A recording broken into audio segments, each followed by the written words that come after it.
ನಮ್ಮ ನೆಲದ ಗುಣ ಕಳ್ಕೊಂಡ್ವಿ, ನೀರಿನ ಗುಣ ಕಳ್ಕೊಂಡ್ವಿ, ವಾಯು ಮಾಲಿನ್ಯ ಆಯ್ತು, ಬಿಸಿಲು ಮಾಲಿನ್ಯ ಆಗೈತಿ.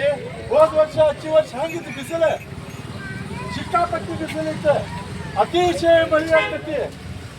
ಎಲ್ಲ ಕಡೆನೂ ಗಿಡ ಕಡ್ದೇವಿ, ಮೇಲೆ ದನಗಳಿಲ್ಲ, ಹೊಲದಾಗ ಗೊಬ್ಬರ ಹಾಕ್ತೇವಿ, ವಿಷ ಹೊಡಿತೇವಿ, ಆರೋಗ್ಯ ಕೆಟ್ಟೈತಿ. ನಮ್ಮ ಉದ್ದೇಶ ಏನು? ವ್ಯಸನ ಮುಕ್ತ ಗ್ರಾಮ ಆಗಬೇಕು, ವಿಷಮುಕ್ತ ಆಹಾರ ಆಗಬೇಕು, ವಿಷಮುಕ್ತ ಕೃಷಿ ಆಗಬೇಕು, ವಿಷಮುಕ್ತ ಆಹಾರ ಆಗಬೇಕು, ಮನುಷ್ಯರು ಸದೃಢವಾಗಿರ್ಬೇಕು, ಒಂದು ಒಳ್ಳೆ ಸಮಾಜವನ್ನು ಕಟ್ಟಬೇಕನ್ನುವಂಥ ಉದ್ದೇಶದಿಂದ ಈ ನಂದಿ ಯಾತ್ರೆ ನಡೆಯುತ್ತೆ.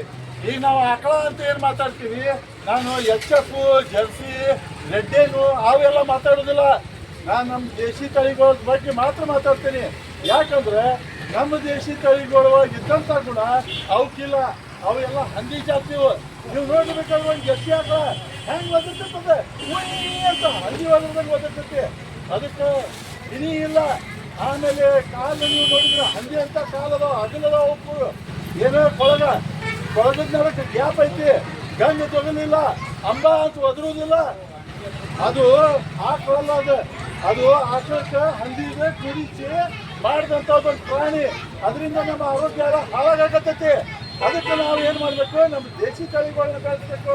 ಇದ್ರೊಳಗೆ ಯಾವ ಜಾಸ್ತಿ ಹಾಲು ಕೊಡ್ತಾವೋ ಹೈನುಗಾರಿಕೆಗೆ ಇಟ್ಕೊಳ್ಬೇಕು, ಯಾವ ಜಾಸ್ತಿ ಹಾಲು ಕೊಡೋದಿಲ್ಲ ಅವಕ್ಕೂ ಸಗಣಿ ಗೋಮೂತ್ರ ಭಾಳ ಒಳ್ಳೆ ಕ್ವಾಲಿಟಿ ಇರ್ತೈತಿ, ಭಾಳ ಉತ್ಕೃಷ್ಟವಾದ ಗುಣಮಟ್ಟದ. ಅದರಿಂದ ನಾವು ಗೋ ಉತ್ಪನ್ನಗಳು ತಯಾರು ಮಾಡ್ಬೋದು, ದಿವಸ 10 ML ನಾವು ಗೋಮೂತ್ರ ಕುಡಿಯಕತ್ತೀವಿ ಅಂದ್ರೆ ನಮಗೆ ಯಾವ ರೋಗನೂ ಬರೋದಿಲ್ಲ, ಕ್ಯಾನ್ಸರ್ ಬರೋದಿಲ್ಲ. ಈಗ ನಾವು ಮಾಡಕತ್ತೀವಿ ರಾಸಾಯನಿಕ ಕೃಷಿ ಒಳಗೆ ನಾವು ದಿವಸ ಕಳ್ಳಾಚಂದ ಹೊಡ್ಯಾಕತ್ತೀವಿ, ಮದುವೆಗಳ ಕಡೆ, ಆಮೇಲೆ ಹೊಲ್ದಾಗ